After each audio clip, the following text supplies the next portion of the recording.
talking about ice, I'm talking about all the different drugs on the street that might be sold as shard, crystal, glass, skates, under various names.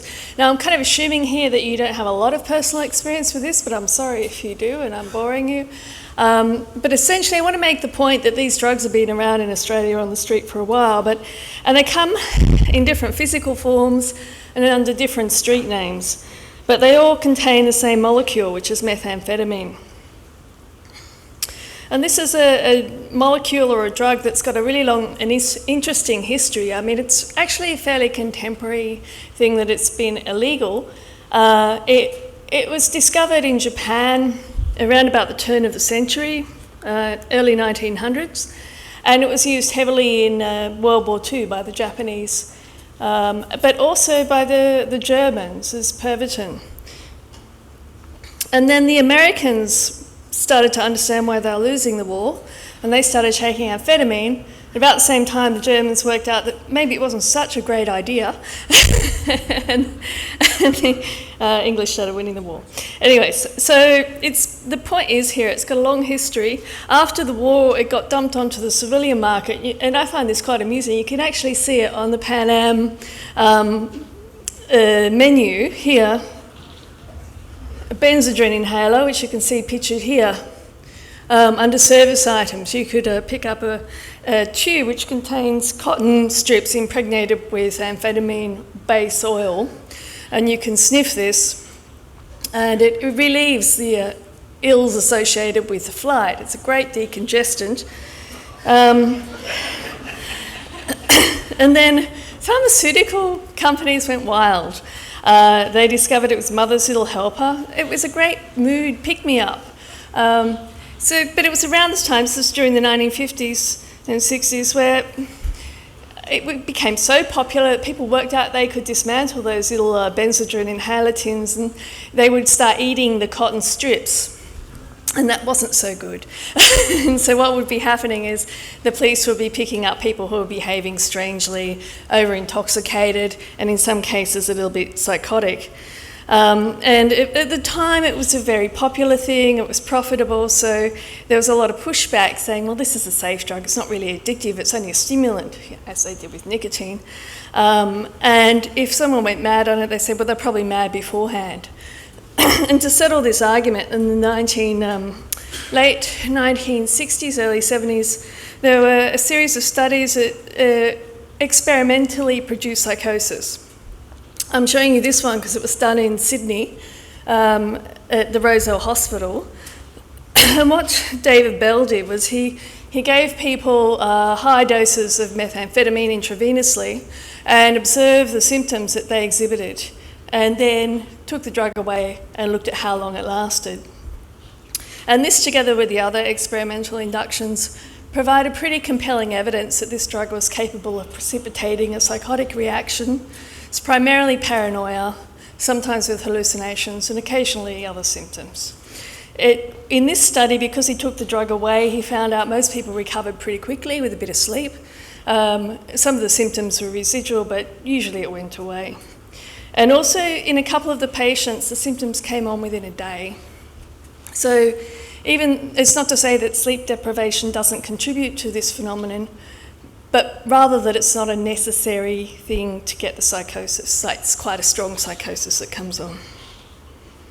So because of these problems, it came under international control, and in most countries, well, pretty much all countries, maybe not North Korea, I understand, but in most countries, it's very heavily regulated. It's still used in medicine, obviously, as you would know. Dexamphetamine is available here in Australia for attention deficit hyperactivity disorder, and the prescription consumption of that's increased globally. It's also prescribed for narcolepsy, and less often these days for obesity because of the risk of dependence.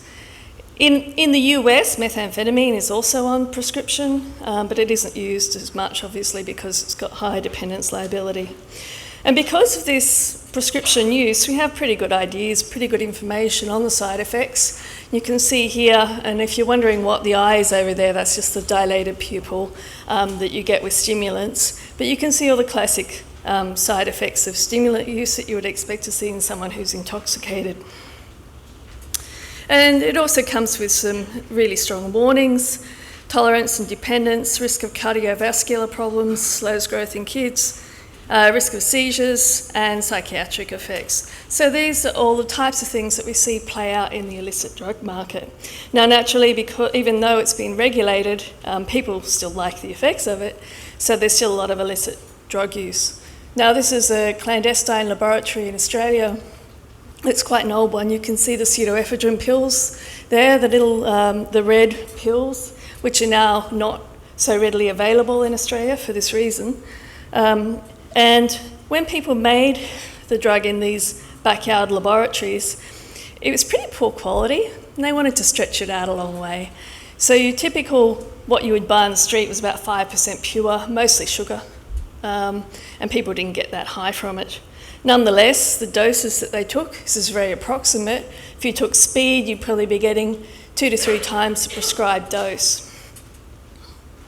So you get a much better high, and I'm just making the point that your medication is not the same thing as the illicit drug in terms of dose.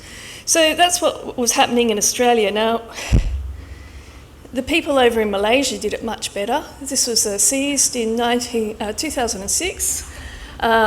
Detected. It was estimated that it produced 280 tonnes of methamphetamine per annum, and these labs were popping up in Cambodia, in Indonesia, Malaysia, Thailand and Myanmar. High-scale production.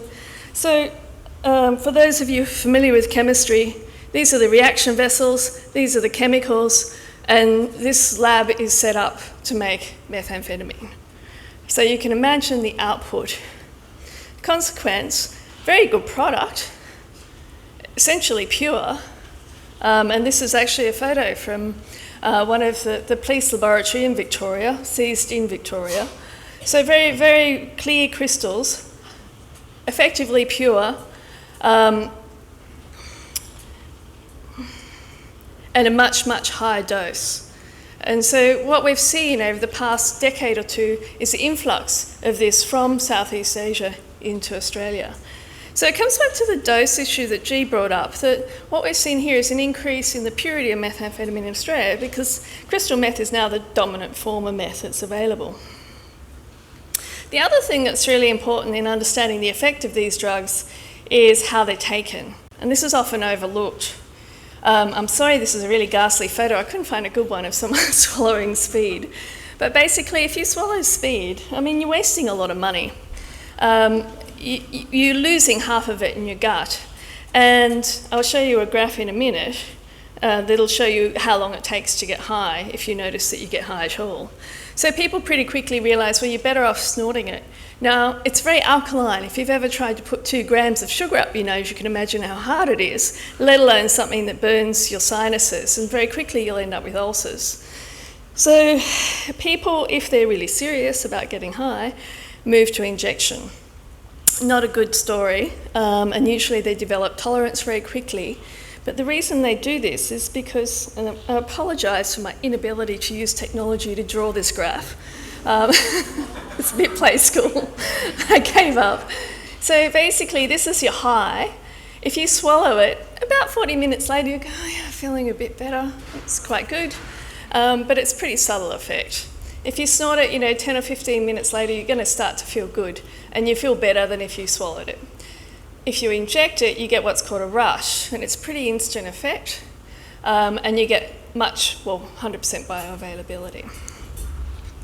Now, I guess the good thing, if you can say this, is that most people don't want to go and inject a drug. It's pretty marginalised, stigmatised behaviour. So we had a lot of problems amongst people who were injecting amphetamine through the 90s, but that was in a pretty small group of people. What we've seen over the past 10 years is that crystal meth, because it's so pure, you can smoke it. You try smoking that speed stuff, it's just sugar, and you end up with toffee. This is a different story. The bioavailability, if you smoke it right, is pretty much like injection. The onset of action is actually slightly faster than injection. It doesn't have to go through the heart, it goes straight into the lung system.